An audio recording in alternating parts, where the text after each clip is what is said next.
جب محاصرہ ہو رہا تھا خندق کا، قبائل عرب امد کر آ گئے تھے مدینہ منورہ پر، اور لگ بھگ 3000 کی آبادی کا ایک چھوٹا سا گاؤں تھا مدینہ منورہ۔ آج کل جو مسجد نبوی کی توسیع ہوئی ہے، مسجد عہد نبوی کے گاؤں سے بڑی ہو گئی ہے اور شہر مسجد کے اندر آ گیا۔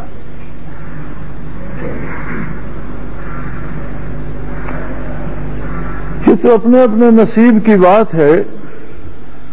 شاید وقت اتنی کروٹیں لے چکا ہے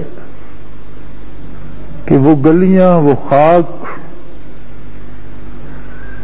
وہ مٹی کے ذرات جہاں نقوش کف پائے مصطفیٰ صلی اللہ علیہ وسلم تھے اور جہاں صحابہ کرام کے پاؤں کی گرد تھی، آج کے مسلمان کی آنکھوں سے اللہ نے پنہا کر دی ہے۔ اگرچہ اس پر مرمری فرش لگا دیے ہیں،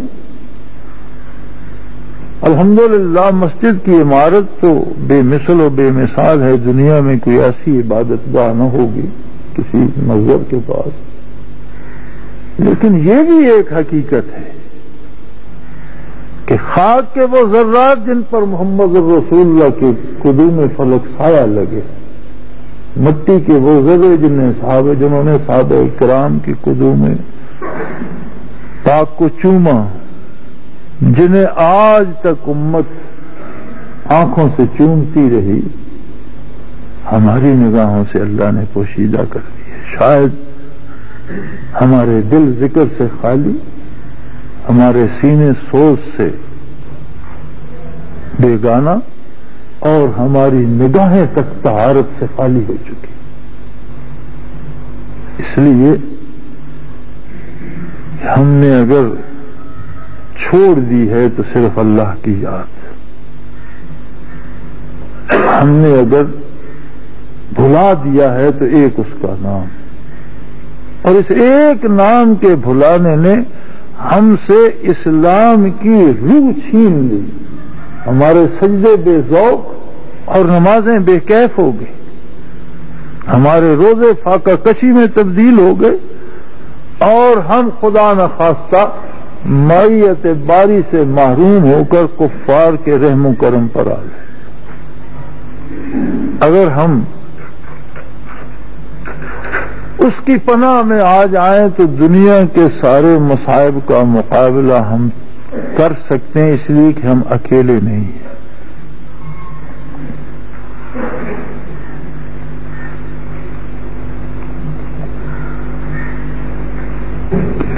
لیکن اگر خدا نہ خواستہ ہم زبانی جمع خرچ کرتے رہیں اور ہمارا دل نہ مانے، تو ایمان نام ہے اقرار زبانی کے ساتھ تصدیق قلبی کا۔ زبانی اقرار ظاہری احکام شریعت کے لیے بندے کو مسلمان قرار دے دیتا ہے، لیکن من جانب اللہ جو چیزیں آتی ہیں ان کے لیے دل کی تصدیق ضروری ہوتی ہے، وہ تو دلوں کے حال جانتا ہے۔ اور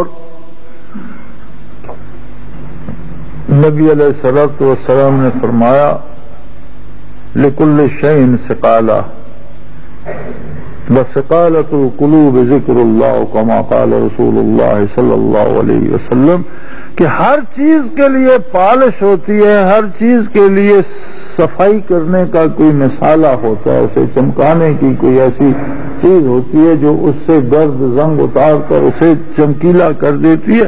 وَثِقَالَةُ الْقُلُوبِ ذِكْرُ اللَّهِ، اور دلوں کی پالش اللہ کا ذکر ہے، اللہ کی یاد ہے، اللہ کا نام ہے۔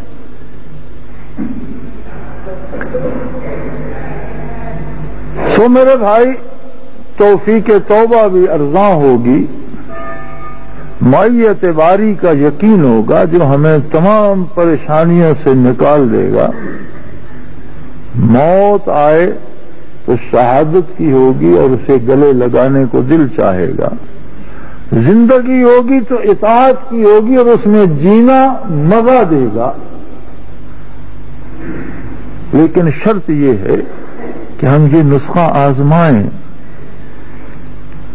یاد الہی کا، ذکر الہی کا، اللہ کی یاد کا. اور میں سمجھتا ہوں کہ اگر اس حال میں اب بھی ہمیں، جیسے حضور علیہ السلام نے فرمایا کہ بدکاری ہر طرح بری ہے، لیکن اگر کوئی سفید ریش کرتا ہے تو بہت ہی بری ہے، کہ بڑھاپے میں جا کر بھی باز نہیں آیا. اسی طرح اللہ کی یاد سے غفلت ہمیشہ بری ہے، لیکن اتنے پرفتن دور میں اور اتنی مشکلات میں گر کر بھی اگر ہم اللہ کا نام نہیں لیتے تو یہ تو بہت ہی بڑی بدنصیبی ہے. فیصلے کا وقت ہے، اپنا فیصلہ کرو. اپنے بزرگوں، اپنے عزیزوں، اپنے دوستوں کو اس بات پہ لاؤ کہ ذکر الہی کثرت سے کیا جائے، عبادات میں پوری توجہ اور دل جمی سے اور ذوق سے، رزق حلال کی کوشش کرو، حرام سے بچنے کی کوشش کرو. یہ طے ہے کہ مٹنا باطل کو ہے اور غلبہ حق کو ہو. جاء الحق وزهق الباطل ان الباطل کان زہوقا. باطل بنا ہی مٹ جانے کے لیے ہے، اور حق کا نزول ہی اس لیے ہے کہ وہ قائم رہے گا. نہ کوئی نیا نبی آئے گا، نہ کوئی نئی کتاب آئے گی. یہی نبوت، یہی قرآن، یہی کتاب قیامت تک قائم رہے گی.